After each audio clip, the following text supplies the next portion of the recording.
This is the Vision of Voice, the Second Aethyr, Part 3.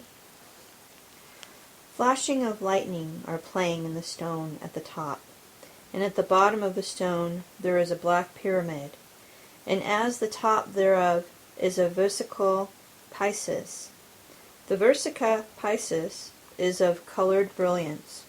The two curves of the Pisces are thus.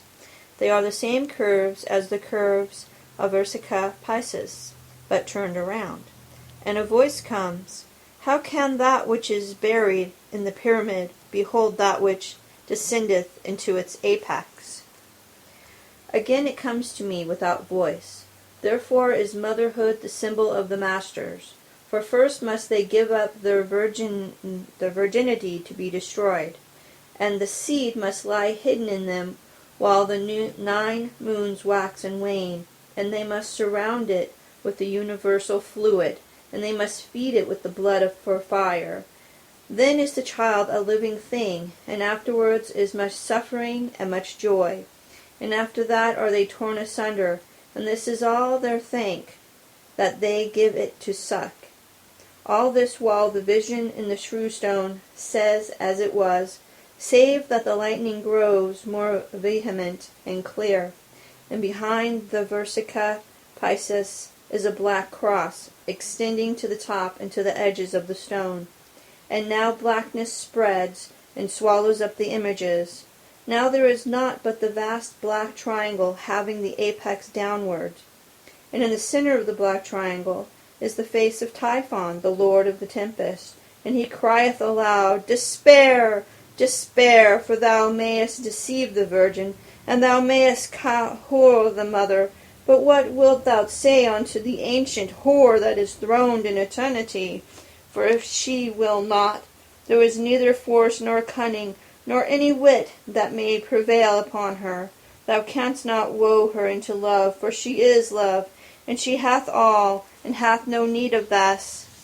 And though thou canst not woo her with gold, for all the kings and captains of the earth, and all the gods of heaven, hath showered their gold upon her.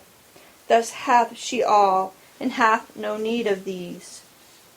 And thou canst not woo her with knowledge, for knowledge is the thing that she hath spurned. She hath it all, she hath no need of thee. And thou canst woo her with wit, for her Lord is wit. She hath it all, and hath no need of thee. Despair, despair! Nor canst thou cling to her knees and ask for pity, nor canst thou cling to her heart and ask for love. Nor canst thou put thine arms about her neck and ask for understanding, for thou hast had all these, and they avail thee not. Despair, despair! Then I took the flaming sword, and I let it loose against the Typhon, so that his head was cleaved asunder, and the black triangle dissolved into lightnings. But as he parted, his voice broke out again. Not canst thou win her with the sword, for her eyes are fixed upon the eyes of him in whose hand is the hilt of the sword. Despair, despair! And the echo of that cry was this word, which is identical although it be diverse. Nor canst thou win her by the serpent, for it was the serpent that seduced her first. Despair, despair! I am Leviathan, the great lost serpent of the sea. I was eternal in torment. I lashed the ocean with my tail into a whirlpool of foam that is venomous and bitter. I have no purpose. I go no whither. I can neither live nor die. I can but rave and rave in my death agony. I am the crocodile that eateth up the children of men, and through the malice of Babylon I am hunger, hunger, hunger. All this while the stone is more inert than ever yet, 1,000 times more lifeless than when it is not invoked. Now, with it kindles, the only kindles into its physical beauty. And now upon the face of it is a great black rose, each of whose petals, though it be featureless, is yet a devil's face, and all the stalks are the black snakes of hell. It is alive, this rose. A single thought informs it. It comes to clutch, to murder, yet because a single thought alone informs it, I have hope therein. I think this rose has 156 petals, and though it be black, it has the luminous blush. There it is in the midst of the stone, and I can't see anyone who wears it. Aha! Aha! Aha! Shut out the sight. Holy, holy, holy art thou. Life, and love are like 3 glowworms at thy feet. The whole universe of stars, the dewdrops on the grass wherein thou walkest. I am quite blind.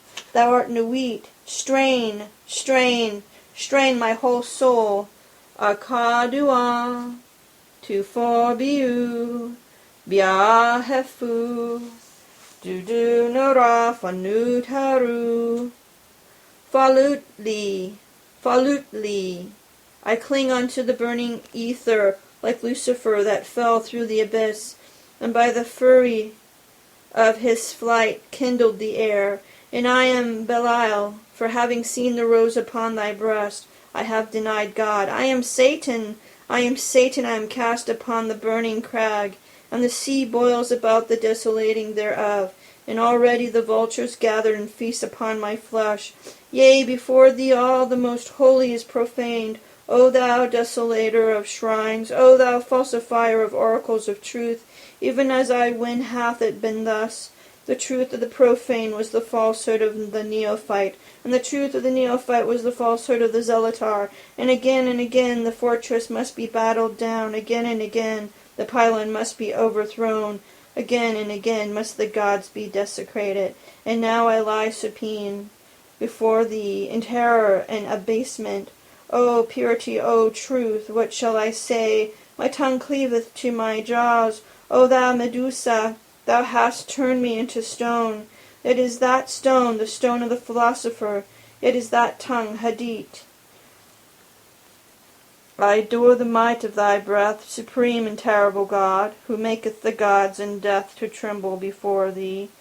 I adore thee. Aha, aha, yea, let me take the form of Hadit before thee and sing. Akadua tu foriu biahefu dudu nora fanutaru. Nuit, how art thou manifest in this place? This is the mystery ineffable, and it is mine, and I can never reveal it either to God or to man. It is for thee and me. Aha! Akadua tu forbiu biahefu dudunara fanutaru. My spirit is no more, my soul is no more, my life lips out into exhilaration. Akadua tu forbiu biahefu dudunara fanutaru. It is the cry of my body. Save me, I have come too close. I have come too close to that which may not be endured. I must awake the body. It must assert itself. It must shut out the ether, or else it is dead. Every pulse aching and beating furiously, every nerve stinging like a serpent, and my skin is ice cold. Neither God nor man can penetrate the mysteries of this ether. And even that which understandeth cannot hear its voice. For to the profane, the voice of the neophyte is called silence, and to the neophyte the voice of the zealot is called silence, and so ever it is. Sight is fire, and it is first angle of the table. Spirit is hearing, and is the center thereof. Thou, therefore, who art all spirit and fire, hast no duller elements in thy star. Thou art come to sigh at the end of thy will, and if thou wilt hear the voice of the ether, do thou invoke it in the night, having no other light but the light of the half-moon. Then mayest thou hear the voice, though it may be that thou understandest not, yet shall it be a poignant spell, whereby thou mayest lay bare the womb of thine understanding to the violence of chaos. Now, therefore, for the last time, let the veil of the ether be torn. Aha! Aha! Aha! Aha! Aha! Aha! Aha! Kadua! Tu forbiu biahefu dudunara fanutaru. This ether must be left unfinished, then until the half moon.